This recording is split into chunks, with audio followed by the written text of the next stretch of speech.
자, 안녕하세요. 카이 전공수학을 맡고 있는 이행래입니다. 저번 시간에 사실은 대수학을 전체를 다 리뷰하려고 했는데 선형대수학 편을 하다가 끝났죠. 그래서 아마 이 시간도 현대대수학에 대해서 얘기하려고 하는데 현대대수학을 짧은 시간 내에 리뷰하기는 어렵고요. 그래서 이거를 둘로 나누어서 리뷰를 하도록 하겠습니다. 그래서 시간을 조금 아끼기 위해서 이제 제목만 이렇게 써놨습니다. 자, 현대대수학은 우리가 크게 셋으로 이제 나누어서 고민해 볼 수 있겠죠? 군, 환, 체 이렇게 이제 나누게 되는데 현대대수학의 역사적 발생 과정을 보시면 현대대수학이라는 것은 우리가 말하는 정수의 성질, 즉 정수의 덧셈, 정수의 곱셈 이 문제들을 추상화시켜서 만든 이론입니다. 그러면 정수의 덧셈과 정수의 곱셈의 문제로부터 만들어진 추상화된 내용이 환입니다.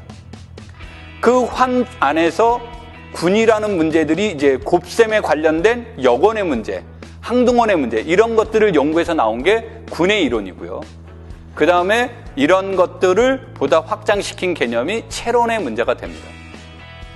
그래서 역사적인 관점에서 본다면 환군체로 수업하는 게 조금 더 쉽습니다.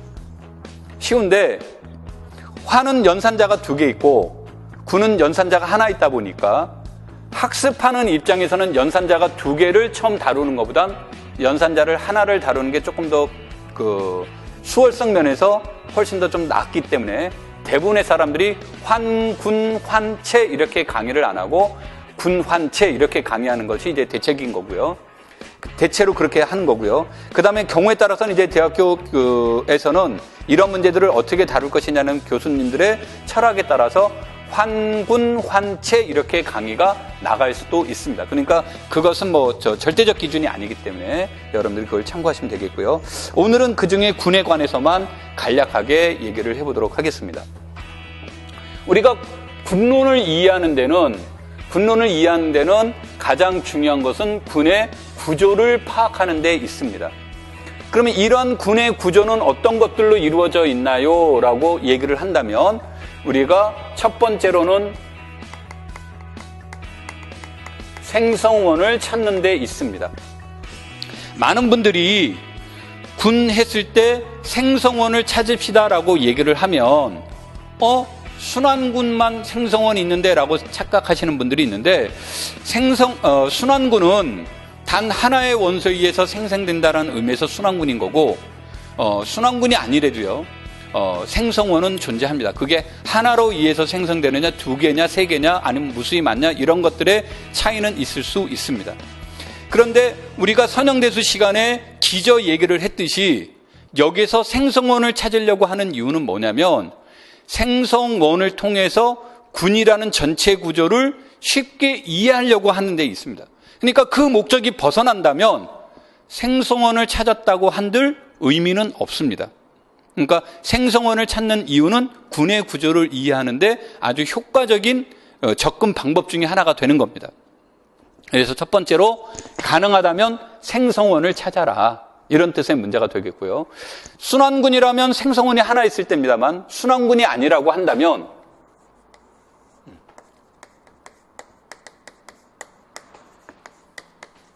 두 번째로는 생성원의 윗수를 알아보는 데 있습니다. 작년에도 나왔지만 군론에서 아주 중요한 파트 중에 하나입니다. 그래서 윗수를 알아보는 거고요. 세 번째로는 이것을 토대로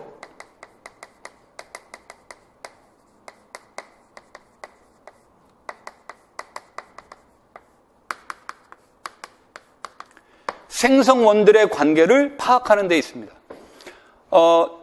여기서 저 다 할 수는 없지만 아벨군이라고 하면 교화법칙이 성립하는 거죠. 아벨군이라고 하면 생성원들 사이에 교화법칙이 성립한다는 겁니다. 아벨이 아니라는 얘기는 생성원들 사이에 교환법칙이 성립하지 않는다는 것을 뜻하는 겁니다.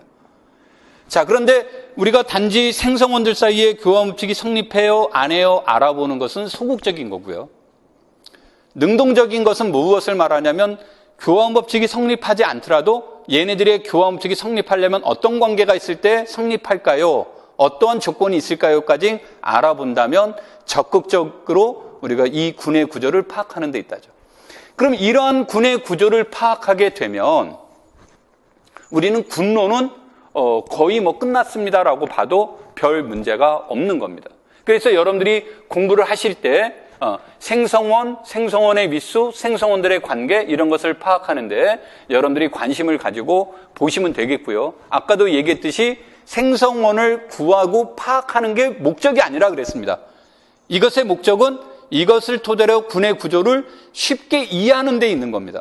그러니까 군의 구조를 쉽게 이해하는 데 별로 도움이 되지 않는다면 굳이 생성원을 구할 필요는 없다는 겁니다. 꼭 염두에 두셔야 됩니다. 자, 그래서 이것을 파악하는 데 이제 핵심적인 요소가 되는 거고요. 그 다음에 이제 두 번째로는